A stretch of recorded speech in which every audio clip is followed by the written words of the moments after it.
hari ini kita akan mulai di Yosua pasal yang pertama. Ibu bapak saudara semuanya, Yosua pasal pertama ini merupakan awal daripada kepemimpinan Yosua yang menggantikan Musa. Dan Alkitab mencatat ada kata yang diulang berkali-kali di pasal yang pertama itu. Apa kata yang diulang-ulang? Tuhan berkata, kuatkan dan teguhkanlah hatimu. Kata ini ditemui di ayat yang ke-6. Ayat yang ke-7 juga dikatakan hanya kuatkan dan teguhkanlah hatimu dengan sungguh-sungguh. Lalu kemudian ayat yang ke-9, bukankah telah kuperintahkan kepadamu, kuatkan dan teguhkanlah hatimu, janganlah kecut dan tawar hati. Kesimpulan saya, Yosua ketika pertama kali menerima tampuk kepemimpinan menggantikan Musa, maka sesungguhnya ada kegentaran dalam hatinya. Hatinya tawar, hatinya takut. Sebetulnya ketakutan Yosua cukup beralasan.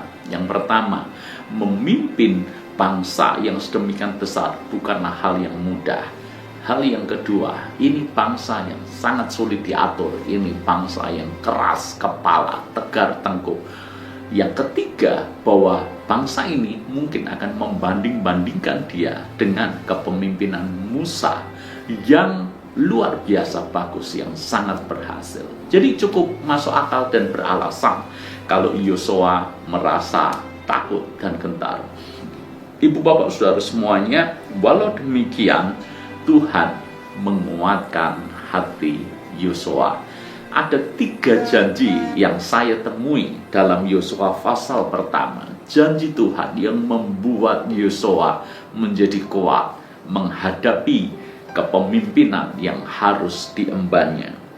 Yang pertama adalah janji penyertaan Tuhan. Ayat yang ke-6, aku tidak akan membiarkan engkau dan tidak akan meninggalkan engkau. Aku akan menyertai engkau. Ibu bapak saudara semuanya, janji yang pertama adalah janji penyertaan Tuhan. Kalau Tuhan beserta dengan kita, maka tidak ada sesuatu yang perlu kita takutkan dan tidak ada yang perlu kita khawatirkan. Tempat yang paling aman sebetulnya adalah tempat di mana ada penyertaan Tuhan. Tidak peduli sebahaya apapun tempat itu, selama ada penyertaan Tuhan, itu tempat teraman bagi kita. Makanya Daud pernah berkata, sekalipun aku berada di dalam lembah kegelapan, aku tidak takut bahaya, sebab Tuhan besertaku.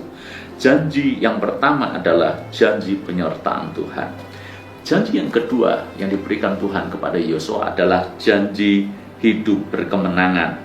Di dalam ayat yang ke-3 dikatakan, setiap tempat yang akan diinjak oleh telapak kakimu, ku berikan kepadamu, seperti yang telah kujanjikan kepada Musa. Ayat yang ke-5, seorang pun tidak akan dapat bertahan menghadapi engkau seumur hidupmu.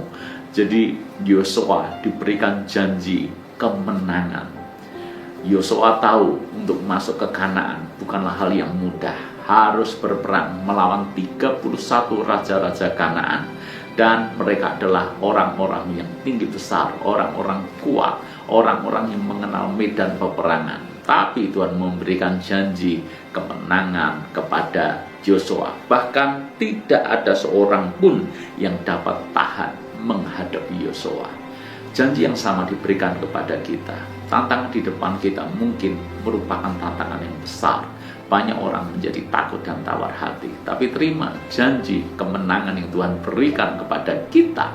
Seperti halnya janji itu diberikan kepada Yosua. Kita akan menjadi orang yang berkemenangan. Hal yang ketiga, janji yang diberikan adalah seperti ini, bahwa kepemimpinan Yosua itu akan sama seperti kepemimpinan Musa. Hal yang paling ditakutkan oleh pemimpin yang menggantikan pendahulunya adalah dia pasti akan dibandingkan. Dia pasti punya beban mental bahwa dia harus bisa menyamai kepemimpinan yang sebelumnya. Maka Tuhan memberikan janji seperti ini.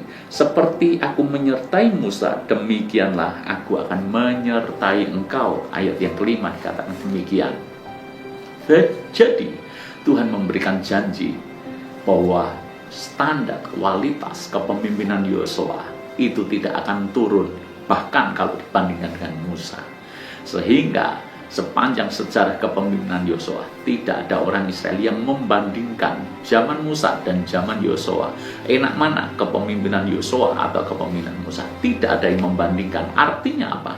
Kepemimpinan Yosua sama berhasilnya dengan kepemimpinan Musa, dan itu karena Tuhan yang menyatakan janji penyertaannya. Ibu bapak saudara semuanya, Tuhan begitu baik buat kita semuanya. Buat Anda yang hari-hari ini menghadapi ketakutan dalam hidup, Anda cemas, Anda takut, tantangan di depan kita besar, seolah-olah kita sedang menghadapi raksasa-raksasa kehidupan. Hari ini terima janji Tuhan bagi kita. Dia sekali-kali tidak pernah meninggalkan kita. Dia menyertai kita, dan Dia memberikan janji kemenangan kepada kita. Tuhan berkati.